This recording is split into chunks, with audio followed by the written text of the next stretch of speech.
On April 24, the Tucker Carlson Tonight host and Fox News parted ways. Fox News stocks fell by as much as 5% on the same day, while Tucker Carlson's Twitter profile gained about 700,000 followers in less than a week. Throughout the COVID-19 pandemic, Carlson has been routinely criticized for his COVID commentaries that opposed the mainstream narrative. Yet many would argue that Carlson's commentaries were a rare source of reason over the past 3 fear-plagued years. Prominent cardiologist and leading COVID-19 vaccine critic, Dr. Peter McCullough told the Epoch Times that Carlson was on track about the significant factors influencing society. "He made great contributions over the last 2 years," McCullough said. "People recognize that he is genuinely telling the truth, and even if they don't agree with his interpretation, in general, his comments are factual and reasonable." Dr. David Bell, public health physician and former medical officer and scientist at the World Health Organization, WHO, told the Epoch Times over the phone. Here's how Carlson weighed in on some of the critical topics throughout the pandemic. Carlson, a prominent voice calling for a thorough investigation into the origins of COVID-19, was among the few eminent TV hosts open to the possibility of a Wuhan lab leak origin. Maybe an animal transmitted it to researchers, and the Chinese government didn't quarantine those researchers. That's an entirely reasonable possibility, as reasonable as any other explanation, Carlson suggested in a segment of his show in September 2020. Hong Kong virologist Dr. Li Meng Yan appeared in the same episode. Yan researched SARS-CoV-2 in China and later fled to the United States. She told Carlson that she believed the virus was engineered and intentionally released to infect the globe. He was critical of media and political commentary that argued against calling COVID-19 by the name Wuhan virus because they claimed it would be offensive and racist. "Now is not the time to indulge in the lowest and dumbest kind of identity politics," Carlson said in a February 2020 segment. "In times of crisis, euphemisms kill. You need accuracy and clear language in the way you talk about the threat. It's essential." On February 23, 2022, The Wall Street Journal reported on a classified report from the U.S. Energy Department that concluded COVID-19 likely originated from a lab leak. "We know perfectly well COVID came from. We've known this for years," Carlson said on his show in 2023, commenting on this report. "One of the very first things we knew about COVID was that it was an engineered virus that escaped somehow, intentionally or not, from a Chinese military biolab in Wuhan." Carlson's stance on COVID-19 severity has shifted throughout the pandemic.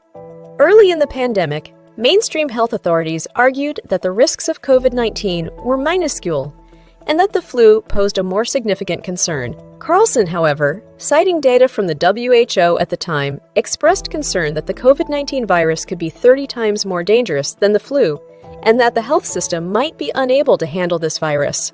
A subsequent study showed that the COVID-19 case fatality rate is less than 1%, significantly lower than the 3.4% reported by the WHO early in the pandemic.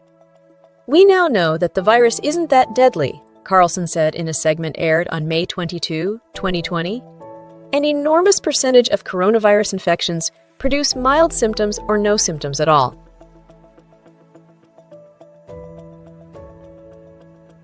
They're asymptomatic. The death toll is a tiny fraction of what we were told it would be."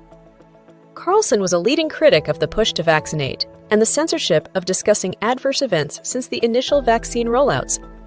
He questioned the efficacy of vaccines and raised concerns about their safety, but has not advocated against getting vaccinated. With the advent of the vaccine rollout, Twitter and Facebook implemented new misinformation policies. Posts about COVID-19 vaccinations deemed to be false or misleading were removed. This also led to the closure of Facebook groups discussing vaccine reactions. In December 2020, Carlson expressed that these actions would erode trust. "None of this inspires confidence," he said on Tucker Carlson Tonight. "Censorship will not convince a single person to take the coronavirus vaccine. In fact, it will have the opposite effect." At first, Carlson favored vaccination for vulnerable people, but he has been against mandating it. "I thought that American physicians agreed that compulsory medical care was unethical. It was immoral, and it could never be imposed on anyone," he said on January 21, 2022. In April 2021, Carlson cast doubt on vaccine safety after adverse events of blood clotting and bleeding appeared in those who took the Johnson & Johnson vaccine. On May 5, 2021, Carlson raised concern about deaths after COVID-19 vaccinations. He cited data from the Vaccine Adverse Events Reporting System, VAERS, saying 3,362 people died after getting the shots between late December to April 2021. Lead cardiologist and COVID-19 vaccine critic Dr. Peter McCullough said Carlson would be the first to cite VAERS data on primetime television. In June 2021, the WHO published its COVID-19 vaccine recommendations, writing that children should not be vaccinated for the moment. There is not yet enough evidence on the use of vaccines against COVID-19 in children to make recommendations for children to be vaccinated against COVID-19, the WHO added. Carlson interpreted this vaccine recommendation as indicating that the vaccines were harmful to children. The drugs are too dangerous.